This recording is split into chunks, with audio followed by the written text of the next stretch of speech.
Next continue करते हैं। Athlete की बात कर रहे हैं कि एथलीट की जो बॉडी होती है उसका जब रेस्टिंग पे होते हैं तो उनका ब्लड प्रेशर जो है वो नॉर्मल पर्सन से थोड़ा होता है, लेकिन उनकी बॉडी ऐसी अडाप्ट हो जाती है कि लो ब्लड प्रेशर पे भी उनकी डिमांड जो है पूरी हो रही होती है। हाइपरट्रॉफिक ऑब्स्ट्रक्टिव कार्डियोमायोपैथी में लो कार्डिक आउटपुट होती है, क्योंकि उसमें रास्ते में क्या आ रही होती है, रुकावट जो है कि कार्डिक आउटपुट इनकी जो है वो कम होती है, जिससे ये डायग्नोज नहीं हो पाती। सडनली जो है वो जब उनका फिटनेस का एग्जाम करते हैं, उनका बॉडी का इन्वेस्टिगेशन होती है कि सडन उसकी डायग्नोसिस होती है कि उसको हाइपरट्रॉफिक ऑब्स्ट्रक्टिव कार्डियोमायोपैथी है। अगर डायग्नोज हो जाए तो फिर उसको जो है वो अपना काम छोड़ना पड़ेगा। एक्सर्शन हैवी एक्सरसाइज जो है ये उसके लिए कंट्राइंडिकेट होगी। तो क्या हो सकता है, पेशेंट सिंकोप में जा सकता है, हार्ट अटैक हो सकता है, पेशेंट की डेथ हो सकती है। ये थी आपकी हाइपरट्रॉफिक ऑब्स्ट्रक्टिव कार्डियोमायोपैथी। इसकी काज क्या, जेनेटिक काज है। अगर एक जो ब्लड प्रेशर के हाई ब्लड प्रेशर के पेशेंट होते हैं उनमें भी हाइपरट्रॉफी होती है, लेकिन वो ये वाली नहीं होती हाइपरट्रॉफी ऑब्स्ट्रक्टिव कार्डियोमायोपैथी। वो आपकी सिंपल हाइपरट्रॉफी होती है, वो ड्यू टू प्रेशर जो है, ब्लड प्रेशर ज्यादा है, हार्ट को जो है वो ज्यादा जोर लगाना पड़ रहा है। इसमें कौन सा डिसफंक्शन आ रहा था, diastolic dysfunction. Hypertrophic obstructive cardiomyopathy के अंदर चैम्बर साइज छोटा हो जाता है, तो आपको फिलिंग करने में प्रॉब्लम आता है। कितने परसेंट ब्लड ग्रेविटी से आता था, 80%। 20% कौन भरता था, एट्रिया भरता था। लेकिन अब ग्रेविटी से 80 नहीं आएगा, ग्रेविटी से सिर्फ 40 आ रहा है, 50 आ रहा है, तो 60% एट्रिया ही लेके आएंगे। तो एट्रिया क्या करेंगे, जोर से कंट्रैक्ट करेंगे, फोर्सफुल कंट्रैक्शन करेंगे, तो एट्रिया क्या करेंगे, प्रोड्यूस, एट्रिया में साउंड आएगी। जब डायस्टोलिक डिसफंक्शन होता है, डायस्टोलिक डिसफंक्शन की वजह से S4 आती है। अब यहाँ पे प्रॉब्लम किस चीज का, प्रेशर लोड है। यहाँ पे प्रॉब्लम जो आप फिलिंग नहीं कर पा रहे, उस पे जो है वेंट्रिकल की जो है प्रॉपर फिलिंग नहीं, उसके अंदर चैम्बर का साइज छोटा है, चैम्बर का साइज छोटा है, फिलिंग नहीं हो पा रही जो है, तो S4 आती है। जब हार्ट फेलियर की तरफ जा रहा है, रास सिस्टम एक्टिवेट होता है, वॉल्यूम का लोड होता है। जब वॉल्यूम का लोड हो तो फिर जो है S3 आती होती है। ठीक है, वॉल्यूम का लोड हो तो S3 आती है। अगर S4 आ रही है तो समझो डायस्टोलिक डिसफंक्शन है। हाइपरट्रॉफिक ऑब्स्ट्रक्टिव कार्डियोमायोपैथी के अंदर भी डायस्टोलिक डिसफंक्शन होता है। इकोकार्डियोग्राफी करवाते होते हैं, इसकी अल्ट्रासाउंड करवाते हैं इको का, उसमें आपको ना इजेक्शन फ्रैक्शन चेक करनी होती है। इजेक्शन फ्रैक्शन कैसी होगी इसकी, इजेक्शन फ्रैक्शन से डायग्नोज नहीं होगा, ये इजेक्शन फ्रैक्शन नॉर्मल होती है। डायस्टोलिक डिसफंक्शन के अंदर इजेक्शन फ्रैक्शन नॉर्मल होगी, डायस्टोलिक डिसफंक्शन के अंदर इजेक्शन फ्रैक्शन नॉर्मल होगी। अब जो थर्ड काज पे आते हैं, रिस्ट्रिक्टिव कार्डियोमायोपैथी। इसमें हमने देखा कि हार्ट की वाल क्या होगी, स्टिफ होगी, हार्ड हो जाती है, बहुत स्टिफ हो जाती है। इसके काजेस क्या हैं, हार्ट की वाल जो है स्टिफ क्यों हुई है, उसके अंदर आपने ज्यादा एक्स्ट्रा सेलुलर मैट्रिक्स डिपॉजिट करवा दिया है, कोई एक्स्ट्रा प्रोटीन डिपॉजिट हो गई है। एक्स्ट्रा प्रोटीन जो है वो डिपॉजिट क्यों हुई है, इसके काजेस क्या है, एमाइलोडियोसिस। काजेस क्या है, माइलोडियोसिस, माइलोडियोसिस, सार्कोडोसिस, ये पूरी बॉडी की डिजीज को अफेक्ट करती है। Sarcoidosis, haemochromatosis, haemochromatosis, sarcoidosis, एमाइलोडियोसिस, sarcoidosis, haemochromatosis और अमाइलोडियोसिस जो है। हीमोक्रोमेटोसिस की काज क्या होती है, इसका आपका आयरन जो है बहुत ज्यादा है इस पेशेंट का।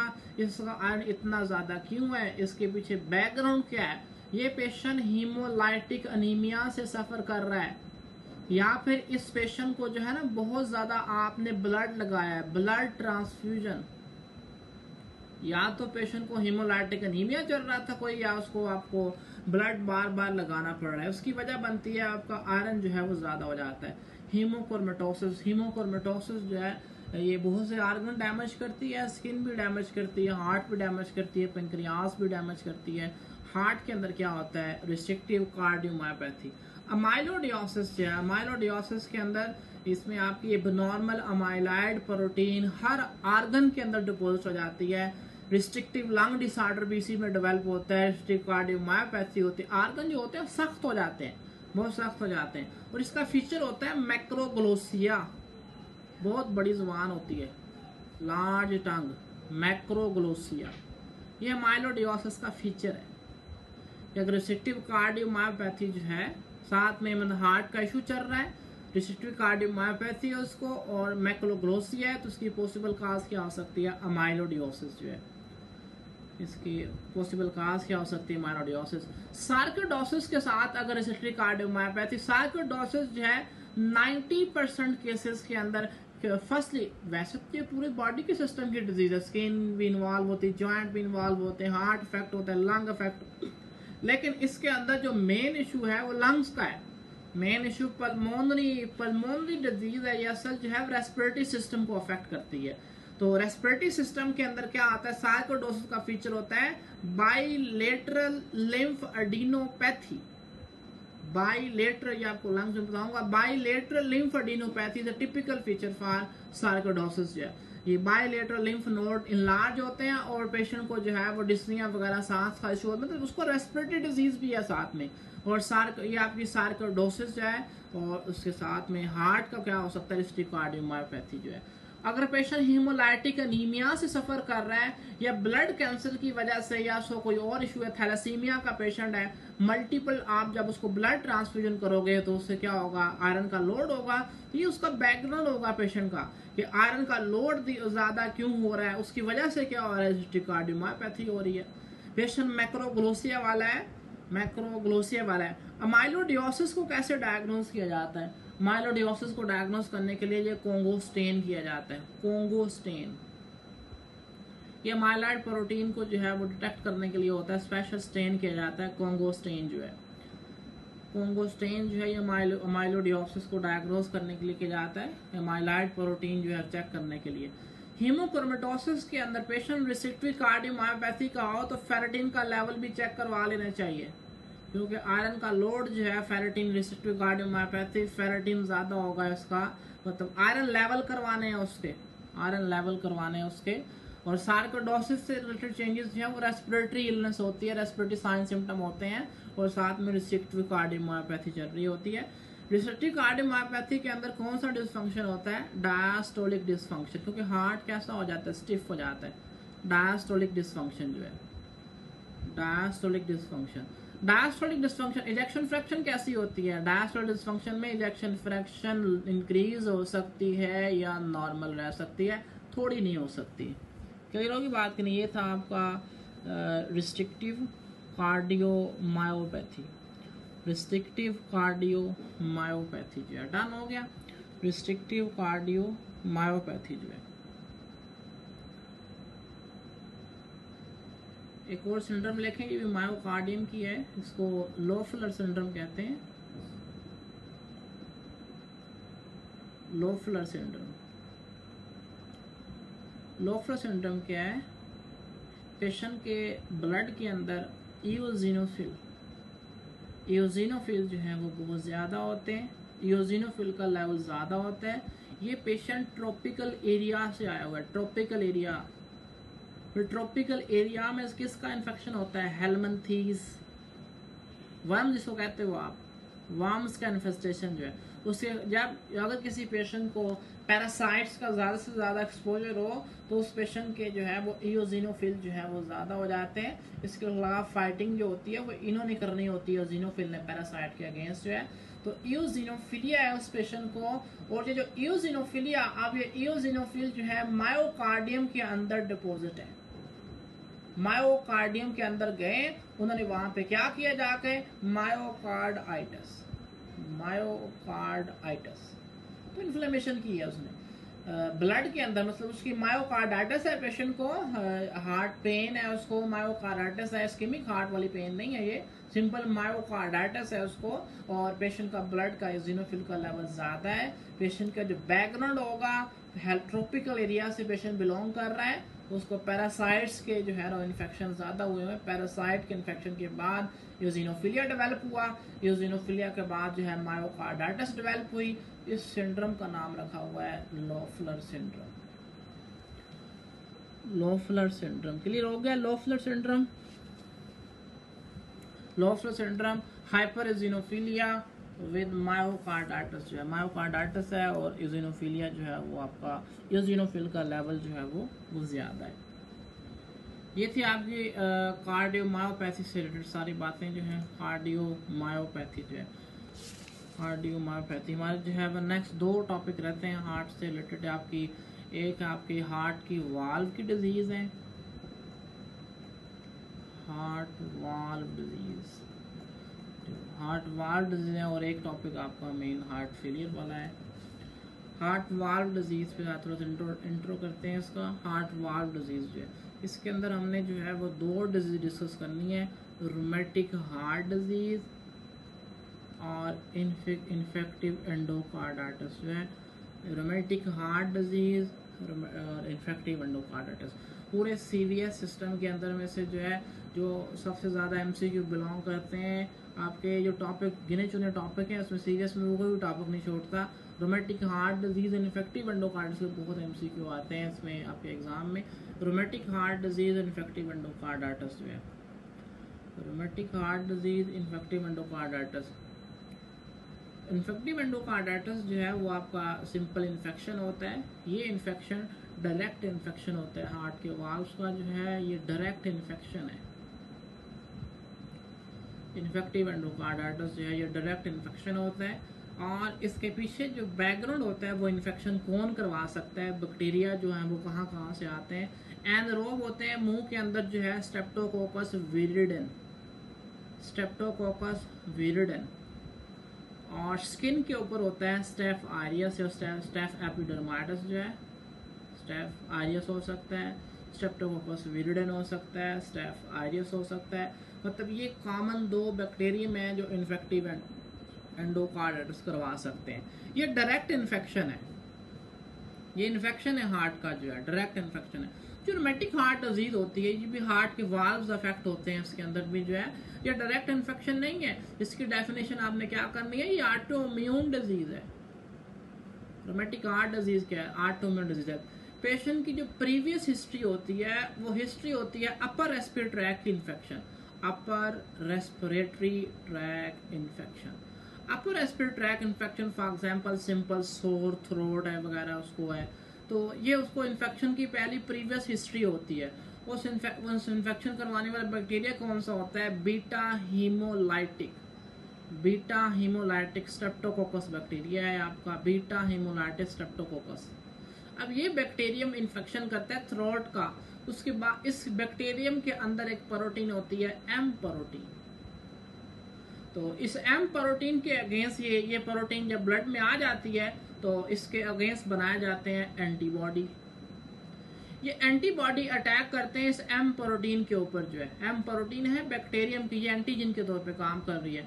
ये एंटीबॉडी सेम टाइम पे जो है वो जाते हैं माइट्रल वाल्व के पास, और माइट्रल वाल्व की जो प्रोटीन होती है उसका स्ट्रक्चर इस एम प्रोटीन का स्ट्रक्चर एक जैसा होता है।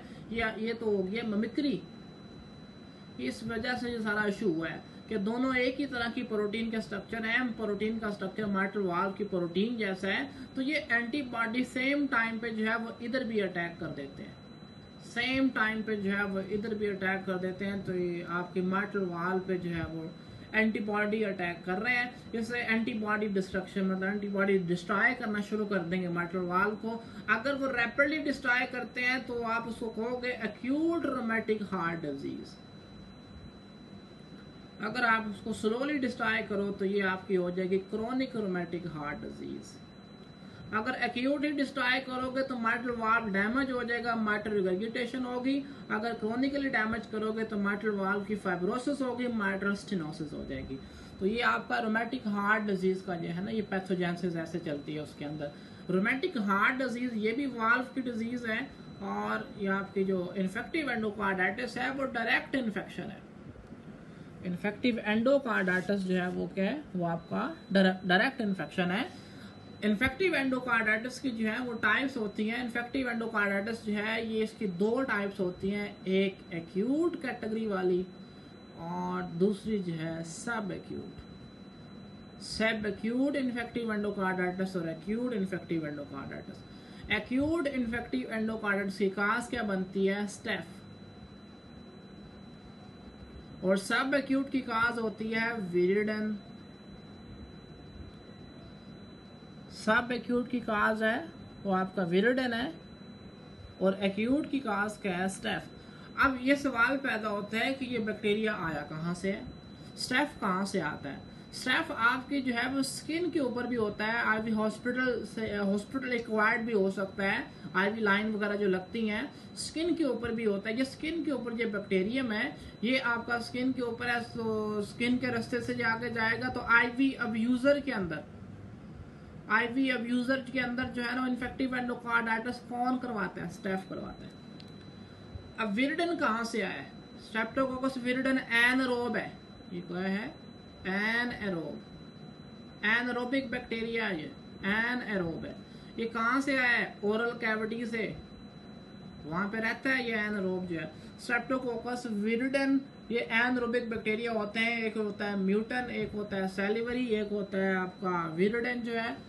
ये आपके जो है 3-4 एनारोबिक बैक्टीरिया होते हैं स्ट्रेप्टोकोकस वाले जो ओरल कैविटी के अंदर रहते हैं। और स्ट्रेप्टोकोकस विरिडन ओरल कैविटीज पेशेंट की हिस्ट्री क्या होती है? ओरल फ्रेंजियल सर्जरी, मतलब आपकी टीथ डेंटल सर्जरी, कोई भी टीथ एक्सट्रैक्शन हुई है या टीथ लगाया, दांत लगाया या दांत निकाला है, कोई भी डेंटल प्रोसीजर हो सकता है इस पेशेंट की हिस्ट्री के अंदर, डेंटल प्रोसीजर जो है। तो ये इसकी बहुत ही इंपॉर्टेंट काज है इससे रिलेटेड जो है। तो कोई भी जब दांत का प्रोसीजर करवाने जाते हैं कि दांत निकलवाना है, तो जो डेंटिस्ट होता है वो पहले कहता है कि ये आपका नहीं ना अमोक्सल कैप्सूल फलाना एंटीबायोटिक जो 7 दिन इस्तेमाल करनी है, फिर आइएगा, फिर आपका दांत निकालेंगे या नया दांत लगाएंगे। तो वो आपको एंटीबायोटिक पहले क्यों देता है? वो असल में इस बैक्टीरियम को पहले किल करना चाहता है कि अगर आपने जो है वो सीधे गए कहा कि दांत निकालो, दर्द हो रहा है, आपने प्रोफिलैक्टिकली एंटीबायोटिक इस्तेमाल नहीं की और हफ्ते के बाद आपको पता चलेगा फिर इन्फेक्टिव एंडोकार्डाइटिस जब होगी, कि अगर विदाउट प्रोफिलैक्सिस एंटीबायोटिक आपने यूज ही नहीं की और दांत निकलवाने चल गए और निकलवा के आगे कोई डेंटल प्रोसीजर करवा लिया है, तो पहले एंटीबायोटिक यूज करना जरूरी है। अदरवाइज आपका स्ट्रेप्टोकोकस विरिडन जो है एनारोबिक बैक्टीरिया, ये डेंटल सर्जरी के बाद जो ये फिर पेनिट्रेट करता है ब्लड के अंदर और वाल्व को इन्फेक्ट करता है जाके। स्ट्रेप्टोकोकस विरिडन और स्ट्रेप्टोकोकस आपका स्टेफ आरियस है। आईवी अब्यूजर के अंदर जो है वो बैक्टीरियम कौन सा होता है? स्टेफ आरियस जो है। आईवी अब्यूजर के अंदर जो है बैक्टीरियम कौन सा है? स्टेफ आरियस जो है। क्लियर होगी बात कि नहीं? इसके अलावा और बैक्टीरियम भी होते हैं जो आपको जो इन्फेक्टिव एंडोकार्डाइटिस करवा सकते हैं, जो इन्फेक्टिव एंडोकार्डाइटिस जो है वो करवा सकते हैं। और कौन कौन से बैक्टीरिया है? एक होता है आपका एस बोविस जो है, स्ट्रेप्टोकोकस बोविस, एस बोविस, ये एनिमल सोर्स है। एस बोविस, स्ट्रेप्टोकोकस बोविस जो है, जो पेशेंट कोलोरेक्टल कैंसर के हैं, अगर किसी पेशेंट की इनको इन्फेक्टिव एंडोकार्डाइटिस है, उसका आपने ब्लड कल्चर करवाया, बैक्टीरिया ये निकल आया, तो उस पेशेंट की कोलोनोस्कोपी लाजमी करवानी है।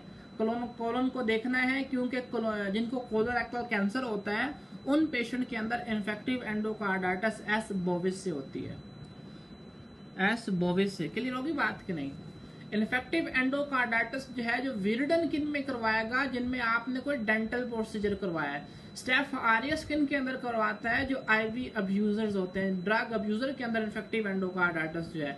अगर कोलोरेक्टल कैंसर है किसी पेशेंट को, अगर उसमें इन्फेक्टिव एंडोकार्डाइटिस होती है तो वह एस बोविस हो सकता है।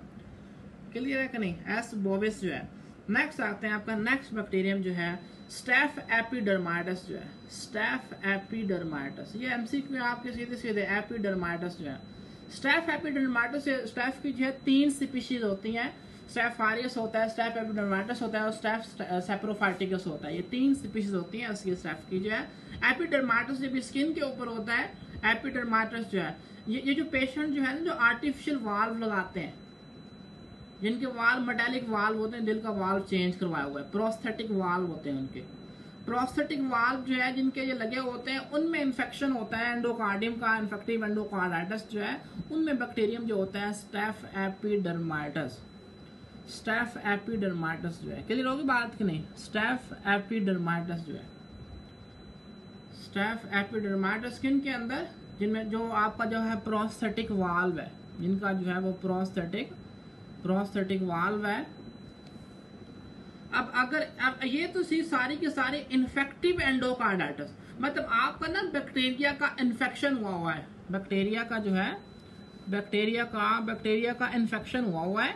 अब बैक्टीरिया का इन्फेक्शन है, बैक्टीरिया का इन्फेक्शन कौन सा है? कॉमन काज क्या है?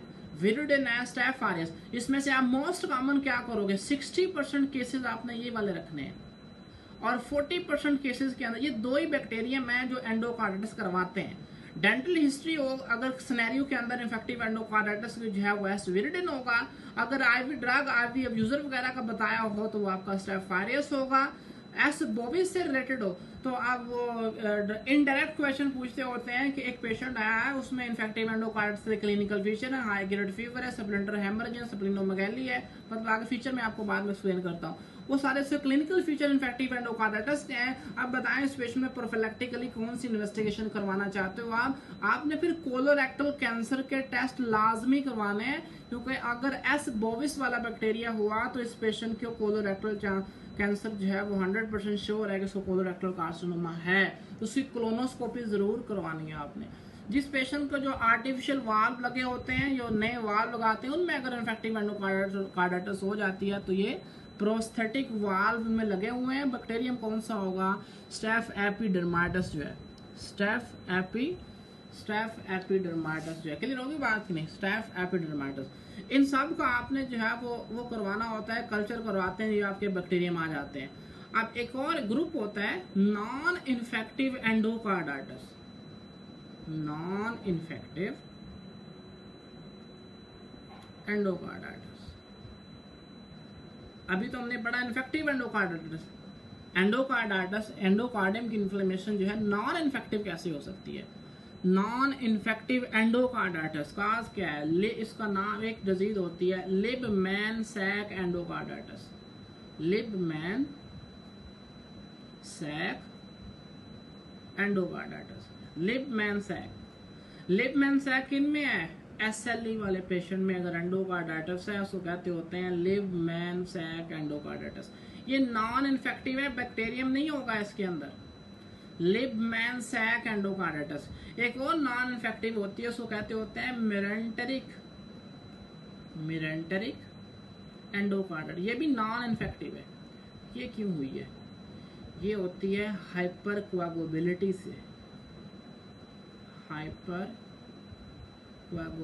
से, ये जो पेशेंट कैंसर के पेशेंट होते हैं, कोई भी कैंसर, किसी भी ऑर्गन्स का कैंसर जो है, उनके अंदर ट्यूमर नेक्रोसिस फैक्टर पैदा होता है।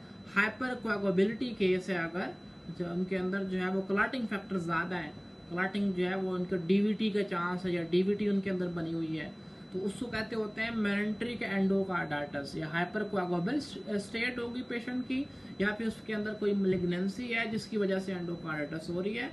ये आपकी दो एंडोकार्डाइटिस हैं जो नॉन इन्फेक्टिव है, ये दो एंडोकार्डाइटिस जो है वो नॉन इन्फेक्टिव है। क्लियर होगी बात कि नहीं, नॉन इन्फेक्टिव है।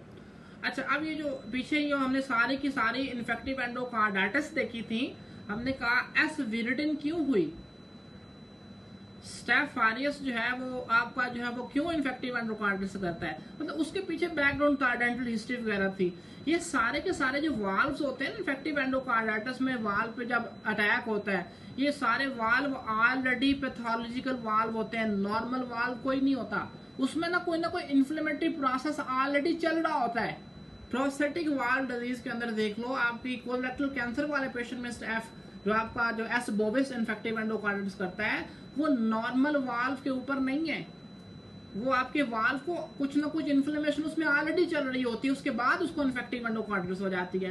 एस विरिडिन से हो जाए, एस एपिडर्माइटिस से हो जाए, या एस बोविस से हो जाए, एस बोविस से हो जाए। क्लियर है कि नहीं, ये इन्फेक्टिव एंडोकार्डाइटिस में आपका वाल्व ऑलरेडी पैथोलॉजिकल है, वाल्व में कुछ ना कुछ पैथोलॉजी, उसमें इन्फ्लेमेशन कुछ ना कुछ ऑलरेडी चल रहा होता है। अगर एक पेशेंट है उसके वाल्व बिल्कुल फ्रेश है, कोई डिजीज नहीं है उसको, वाल्व से रिलेटेड जो है नॉर्मल वाल्व है उसके, नेटिव बिल्कुल नॉर्मल वाल्व है, और उसको इन्फेक्टिव एंडोकार्डाइटिस हो जाती है।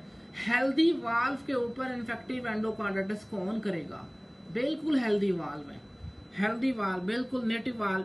वो एंडोकार्डाइटिस किससे होती है, या अपने बैक्टीरियम याद रखने हैं, H for Haemophilus influenzae, K for Kingella, C for Coxiella burnetii के नाम में लिख देता हूं, E for Eikenella Kingella, C for Coxiella बर्नेटी,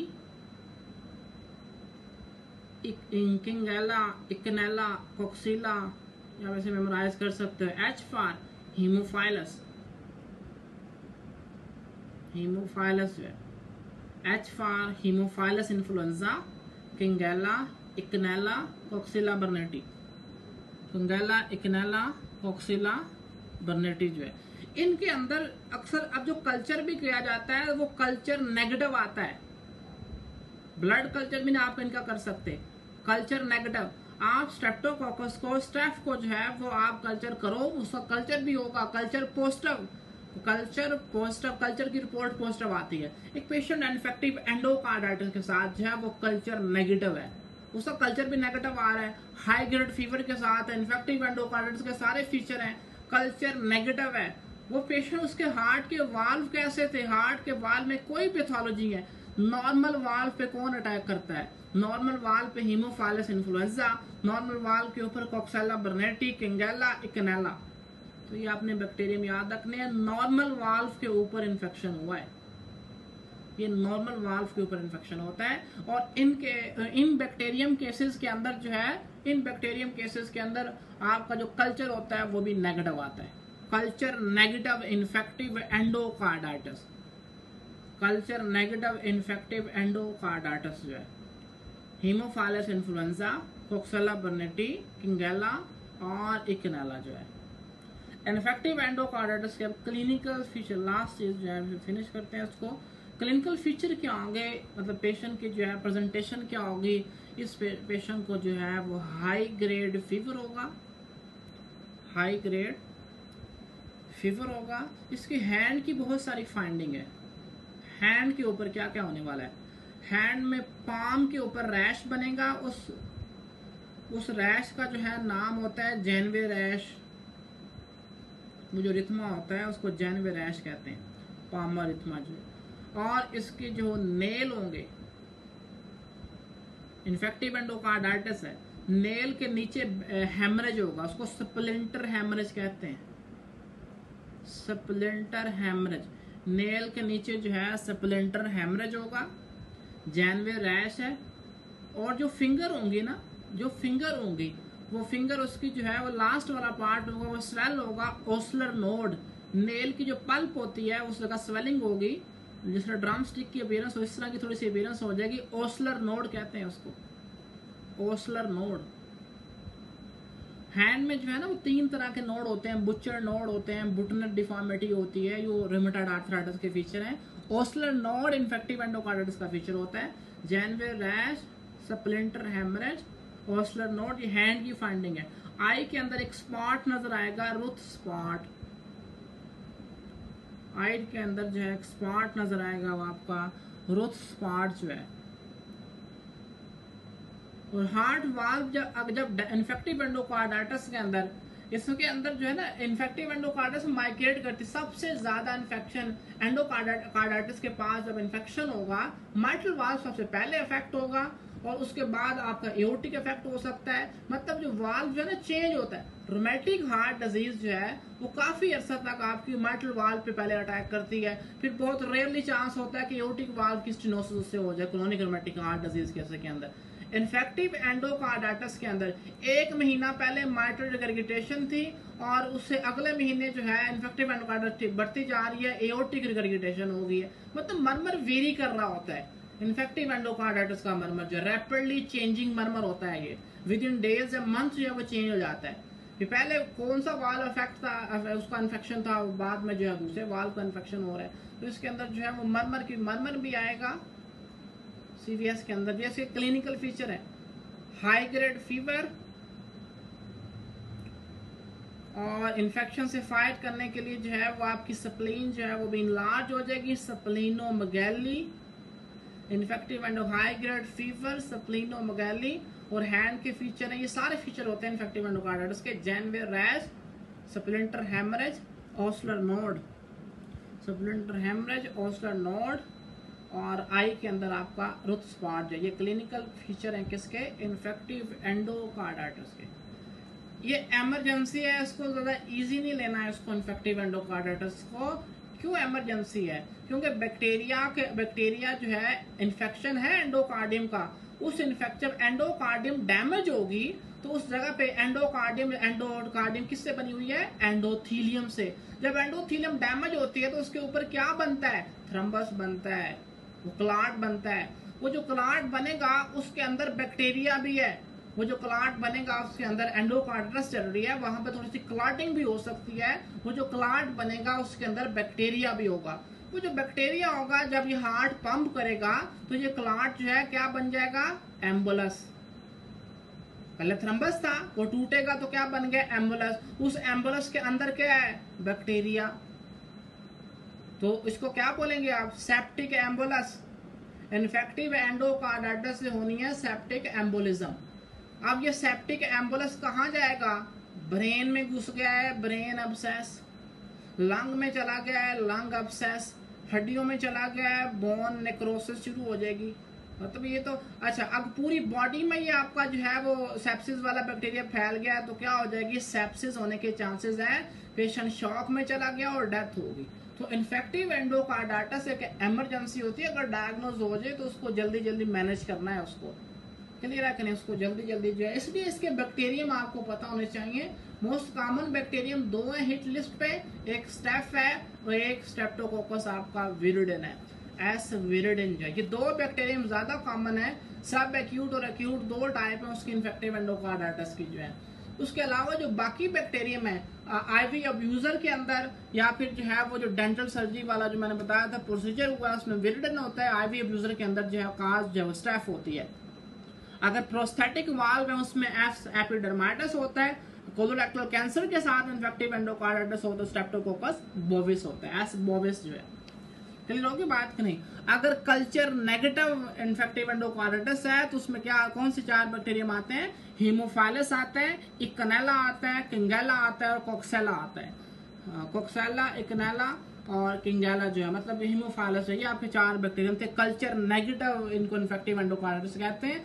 और इनकी खास बात क्या थी? ये नॉर्मल वाल्व के ऊपर अटैक करते हैं। स्टेफ्टोकोकस जो स्टेफाइलोकोकस या स्ट्रेप्टोकोकस जो बैक्टीरियम होते हैं वो स्पीशीज जो है वाल्व ऑलरेडी अंडर डिजीज होता है और उसके ऊपर इन्फेक्शन होता है। वो वाल्व नॉर्मल नहीं होते, पैथोलॉजिकल वाल्व ऑलरेडी उसमें पैथोलॉजी शुरू हुई होती है तो उसके ऊपर इन्फेक्शन होता है, सुपर इन्फेक्शन होता है। जो स्ट्रेप्टोकोकस या स्टेफाइलोकोकस जो है वो ऐसे करते हैं। क्लियर है? इसके फीचर क्या थे? इसके फीचर दोबारा रिवाइज करें। इसके फीचर, क्लिनिकल फीचर जो है हाई ग्रेड फीवर, स्प्लिनोमेगैली, हैंड के फीचर जेनविर रैश, स्प्लिंटर हेमरेज और ऑस्लर नोड। तीन फीचर इसके हैंड के और एक फीचर इसका आई का है, रुथ स्पॉट जो है। ये इसके क्लिनिकल फीचर्स हैं इन्फेक्टिव एंडोकार्डाइटिस के। इरिथ्रोमाइग्नेटम जो है वो रोमैटिक हार्ट डिजीज में जो है वो ज्यादा प्रोमिनेंट होता है, इसमें कम होता है। ये बात क्लियर होगी कि नहीं? इसकी कॉम्प्लिकेशन क्या हो सकती है? Septic embolism. सेप्टिक एम्बोलिज्म जो है कि वो इसके अंदर क्लॉट बनेगा, हार्ट की वाल्व के अंदर क्लॉट बनेगा, वो क्लॉट टूटेगा, वो आगे जाएगा, उस क्लॉट के अंदर बैक्टीरिया भी होता है, इसको कहते होते हैं सेप्टिक एम्बोलस। तो सेप्टिक उसके अंदर बैक्टीरिया है, वो बैक्टीरिया ब्रेन में जा सकता है, वहाँ अब्सेस बना सकता है, वो बैक्टीरिया बोन में जाएगा, वहाँ नेक्रोसिस ऑस्टियोमाइलिटिस हो सकती है, लंग में जाएगा, वहाँ अब्सेस बन सकती है। अगर जो बैक्टीरियम ओवरऑल ब्लड में स्प्रेड कर गया तो सेप्सिस हो गई, उसके बाद सेप्टिक शॉक तक पेशेंट जा सकता है। तो इसको जो हमने इन्फेक्टिव एंडोकार्डाइटिस वाले पेशेंट को लाइट नहीं लेना, वो शॉक के बाद ही उसकी डेथ ही होनी है। तो ये थी आपकी इन्फेक्टिव एंडोकार्डियोमेटिक हार्ट डिजीज के जो फीचर्स वगैरह इंशाल्लाह नेक्स्ट क्लास में हम डिस्कस करेंगे। अगर किसी का कोई सवाल है वो पूछ ले।